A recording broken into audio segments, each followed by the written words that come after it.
প্লেয়াররা কি টাকার লোভে ফিক্সিং করে নাকি ভয়ে ফিক্সিং করে? তো তারা জানে তারা কেন করে, যারা করে। বাট এখানে তো একটা সেফটির এলিমেন্টও আছে। ধরেন যারা আমাকে ফিক্সিং নিয়ে অ্যাপ্রোচ করবে তারা তো নর্মাল মানুষ না, তারা তো শুধুমাত্র ব্যবসায়ী না। This is scary business people, this is scary businesses to be a part of. আমার কাছে আসলে ম্যাটার করে না এখানে ভয় দেয় নাকি দেয় না, ঠিক আছে? জিনিসটা হলো there is always a way out. আপনি রাজি হইলে এটা কন্টিনিউ হবে, আপনি রাজি না হইলে এটা কন্টিনিউ হবে। ধরেন এখন আপনি দুবাইতে আছেন, you are the peak of your career, আপনাকে আপনার উপর বন্দুক পয়েন্ট করে বলা হয়েছে যে আপনার ফিক্সিং করতেই হবে, আর না আপনার ফ্যামিলিকেও গুলি করা হবে, আপনাকেও গুলি করা হবে। How do you say no to that? এটা তো কোনো টাকার লোভ না, আপনি ফ্যামিলির ভয়ে আপনি একটা ম্যাচ ফিক্স করে ফেলতে পারেন।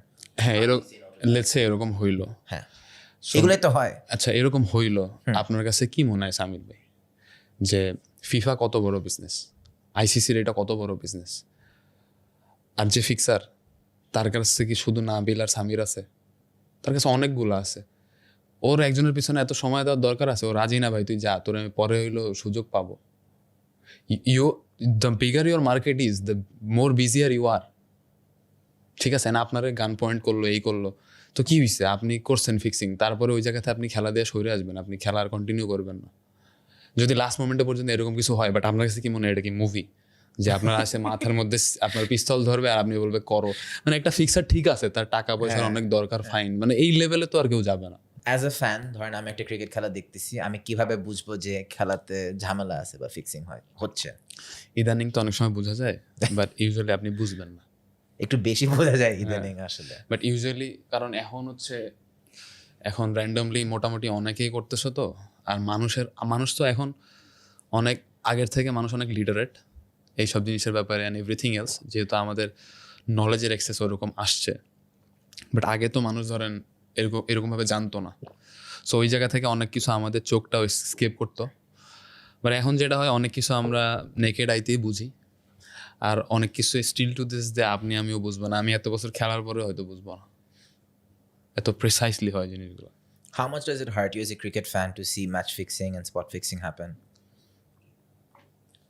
As a fan I don't care, it's his life, fixer যা করছে এটা তার ব্যাপার। অ্যাজ আ ক্রিকেটার, যে কিনা ছোটোবেলা থেকে নিজের লাইফটারে যতটুকু পারছি না কেন ডেডিকেট করছি, একটা ছোট্ট অ্যাচিভমেন্ট আছে আমার দেশের সবচেয়ে মানে বিগেস্ট স্পোর্টিং অ্যাচিভমেন্টে আমার একটা নাম আছে, ওই জায়গা থেকে it kills me. I feel like যে আমার নেক্সট জেনারেশন যারা আসতেছে, আমি তাদেরকে through your show I want to tell them one thing: if you want money, if you want to be corrupted, go somewhere else, don't kill my flag. And if you want to play the game, make sure you, মানে জীবনে তুমি survive করো কেন, খুব ভালো সুন্দর life lead করার জন্য স্পোর্টস তোমার এনাফ টাকা পয়সা দিবে, people will give you a lot of respect. But দিন শেষে তুমি যদি ওই আমার ফ্ল্যাগরে ওইভাবে রিপ্রেজেন্ট করতে পারো, it's like going into war. আমরা ছোটোবেলা থেকে কালচারে বড় হই যে তুমি নামাজ পড়লে ভালো, তুমি এইভাবে চললে ভালো, বাট ওইখানে তুমি নামাজ পড়লেই খারাপ। জিনিসটা সিম্পলি যদি বলা হয়, জিনিসটা এরকম, ঠিক আছে? সো তোমার ড্রিমটা কি এত বড় যে regardless of money, fame and everything, তুমি ক্রিকেট অথবা ফুটবল যা কিছু করো না কেন, এটাতে তুমি প্যাশনেটলি লাস্ট দিন পর্যন্ত আমার ফ্ল্যাগরে সার্ভিস দিতে পারবা, তাহলে তুমি আসো, নাহলে আজকের দিনে তুমি অন্য রাস্তায় যাও। কারণ I have seen enough shits for the last many years, যে ওই যে ভালোবাসার ক্রিকেট, আমার ক্রিকেটের সাথে আমার একটা ব্রেকআপ হয়েছে। আর ব্রেকআপটা কেমন হয়েছে জানেন ভাই? যে আমি ক্রিকেটটা মিস করি, কিন্তু আমার যে গার্লফ্রেন্ড ক্রিকেট, তার জন্য আমার খারাপ লাগে যে তার সাথে যেটা হইতেছে এগুলো ঠিক না।